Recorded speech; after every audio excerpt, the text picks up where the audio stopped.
waa tahay dhegeystayaal lacagta waxaa dabadeeda tahay intaas heestaas haddaan ugu gudubno waxaa la gaaray waqtigii aan idin soo dayn jirnay barnaamijkii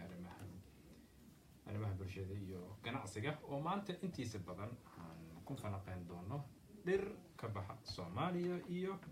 faa'iidada ay leedahay inta badan Soomaalidana aanan ogeyn. barnaamijkeena maanta arrimaha bulshada iyo ganacsiga waxaa marti inoogu arrimahaas aan ka wareysan doonaa Cabdiqaadir Nuur Hadaafow oo ah macallin dhanka beeraha waxaan kugu soo dhaweynayaa Cabdiqaadir barnaamijka arrimaha bulshada iyo ganacsiga ee raadiyo Soomaaliya.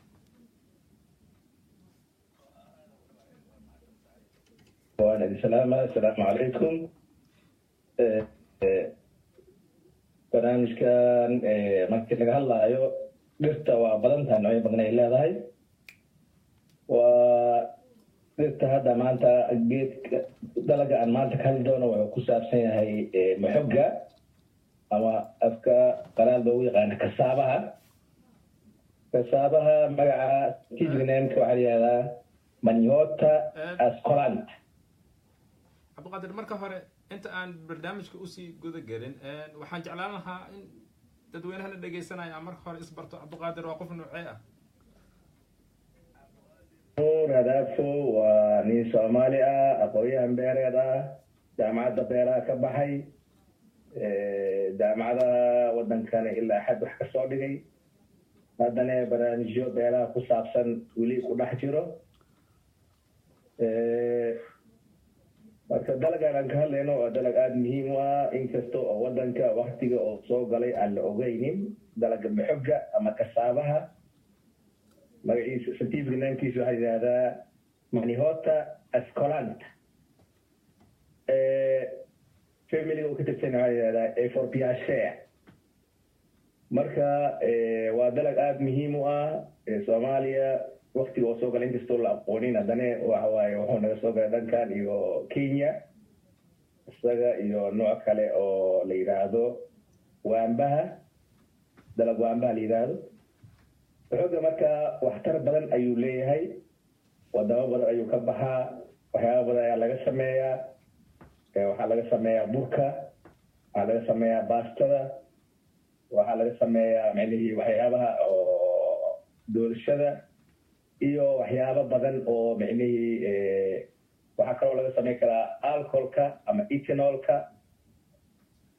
waa geed adkaysi leh oo biyo badan aan u baahnayn carra walibana ka baxa carrada weliba carrada bacaadka ayuu maaragtay aada u wanaagsan yahay ama carrada luumka la yidhahdo luum micneheedu waxaa waaye carra ka kooban 3 qaybood oo ah sand iyo silt iyo clay markii la isku daraa luum la yidhaahdaa laakiin Soomaaliya dhulkan bacaadka ah oo u dhow magaalada Muqdisho iyo hareeraheeda waa ka bixi kariyaa waana ka baxaa laakiin Soomaaliya aad ma loo daneeyo sababaha loo daneeyo waa in waxaa kamid ah micnihii dadka waa isticmaalkiisa badan sida badan aan aqoon hataa sida baradhada ayaa jibsi laga sameyn karaa waxyaaba badan laga sameyn karaa marka qofka haddii uu fahamsan yahay dalaga haddii la fahamsan yahay noocyo kala duwan oo badan laga sameyn karo xasuustaankiisa badan iyo baahidiisa badanaysa laakiin haddii aan la fahamsanaynin oo uu noqdo dalag wax yar loo isticmaalo hadda dadka isticmaalo waxay u isticmaalaan keliya waxay ku darsadaan digirta waa kariyaan digirta ay ku darsadaan keliya marka sidaas darteed maba la daneebo waa laakiin adduunka waxyaaba badan looga faa'iidaystaa wuxuu leeyahay starch wuxuu leeyahay protein wuxuu leeyahay vitamino haddana uma baahno maaragtay sida dalagyada kale xanaana zaaid uma baahno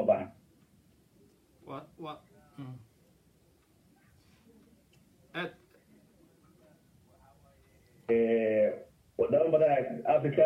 Kenya Uganda Tanzania iyo Afrikadaas kaloo dhan aad ay loo isticmaalaa isticmaalkooda marka ma aha sida anaga camal ma aha anaga waxaan kaliya u korsanaa digirta la kaliya lagu kariyaa laakiin wadamadaas kale siyaabo badan oo kala duwan loo isticmaalaa marka sidaas ayuu maaragtay oo isticmaalkiisa aad ugu badan yahay waad aad iyo aad ayaad u faahisay Cabdiqaadir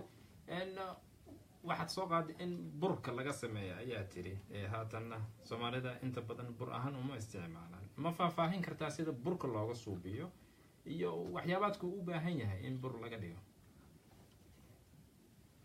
waqtigii dowladda jirtay warshada baastada waa isticmaali jirtay bur laga sameeyey ayaa baasta la argay jiray yani marka burka laga samaynayo markii lasoo guro asaga waxaa la isticmaalo waa buruqdiisa hoose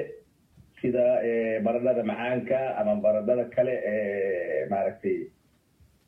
waa buruq ay hoolaa buruqdaas ayaa la isticmaalaa buruqdaas marka qalaf kore ay leedahay waa laga goyn waa laga fiiqayaa kabacdi waa la jarjarayaa waxaa jiro maaragtay makiinada lagu shiidaayo kabacdi waa qoraxda lagu qalajin karaa annaga hadda ma u baanin bo micnihii qalab oo qalajinayo soomaaliya ma looga baahno soomaaliya waxay leedahay qorax ku filan oo qalajin karto geedkii markii la googooyo oo la yareeyo waa xataa dadka qaarkood qofkii haddii uusan haysan makiinad iyo warshadba oo aysan gacantiisa ku isticmaali karaa family consumption wax la yidhaha micnihii isticmaalka qoyska waxaa loo isticmaali karaa in mooye lagu tumo markii qolofka kore laga qaado in la yaryareeyo qorax la dhigo markii biyaha ka baxaan kadib mooye lagu tumo markaas kabacdi bur ayaa kasoo baxay meesha burkaas marka waxaa loo isticmaali karaa maaragtay in caadi loo cuno oo hataa soora laga dhigi karaa maaragtay wax walbaa laga samayn karaa waata cabdiqaadir markii la shiido oo adiga muxuu ahaa biyihii laga saaro xoogaa masii biyaanin kartaa sida bur loogu dhigayo waa la shiiday wuu isku dhegi doonaa kadib biyihii qoraxda la dhigay ma la jijibina ma macnaha sidaasa markii buruqdaasi banaanka lasoo dhigo qolofka kore laga qaado waa la jarjarayaa micnihi waa la yareereynaa waxaa laga dhigayaa wax aada u yaryar markii laga dhigo qoraxda la dhigo waxaa ka baxaya biyihiiyaa ka baxay biyaha markay ka baxaan haddii qofka uu makiinad haysto ama warshad haysto makiinadii ama warshadii ayaa shiidaysa haddii uusan haysan wuxuu isticmaalayaa kan muu isticmaalaya oo tumaya ama ayaa waxaa la dhihi jiray shiid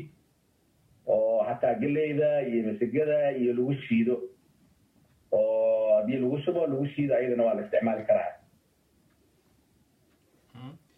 aad iyo aad marka haddii bur laga dhiga ma yahay marka mid ku filan dalka soomaaliya haddii la rabana in uu ku filnaado dalki maxaa looga baahan yahay dadka inay suubiyaan oo beerihiisii sidee loogu filnayn karaa dalka waxaa lagu filnayn karaa in oo la tacbo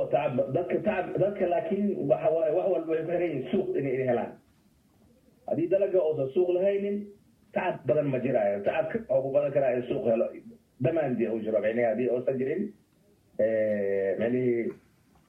waa dadka tacbaa waa yaraanaya hadda laakiin waa la barto dadka tartiib ay u baranayaan waa maaragtay waa laga yaaba mustaqbalka inuu noqdo wax oo maaragtay anaga waxaan ognaa waddankeena waa waddan oo tropicaala qamadiga hadda burka laga dhiga ee laga keeno waddamadaas kale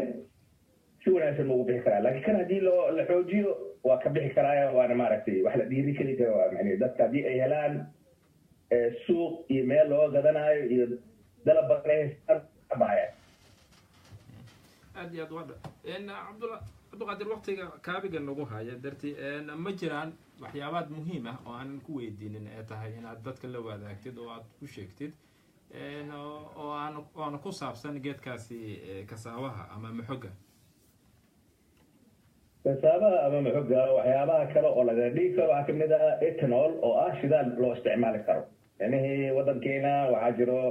in dhuxushii si xoog leh dadkii loo baabi'inayo waa micnihii wuxuu noqon karaa renewable energy renewable energy micnihi waxaa laga wadaa tamar dib mar walba loo heli karaa loo samayn karaa wax oo maaragtay energyga waa laba nooc mid oo aan dib loo samayn karin iyo mid dib loo samayn karo marka wuxuu kamid yahay waxyaabaha dib looga heli kara mar walba energy laga heli karaa markii oo maaragtay weliba waxyaabaha nooc byproductkiisa xataa laga heli karaa iyadoo looga faa'iidaysanayo raashin ahaana looga faa'iidaysanayo haddana dhinaca kale waxaa looga faa'iidaysan karaa in waxyaabahaas laga soo saaro oo byproductkaas laga sameeyo waata aad iyo aad ayaan kaaga mahad celinayaa cabdiqaadir asalaamu calaykum waa tahay dhegeystayaal barnaamijkeenii arrimaha bulshada iyo ganacsiga ee maanta marti noogu ah cabdiqaadir nuur xadaafo oo ah macalin oo baraa beeraha mar kale iyo kulanti dambo waxaan idinkaga tegayaa sidaas iyo nabadgelyo waxaan iskinkii dhaafayaa idinka iyo farsamayaqaan xuseen cabdi cali sow sidaas iyo nabadgelyo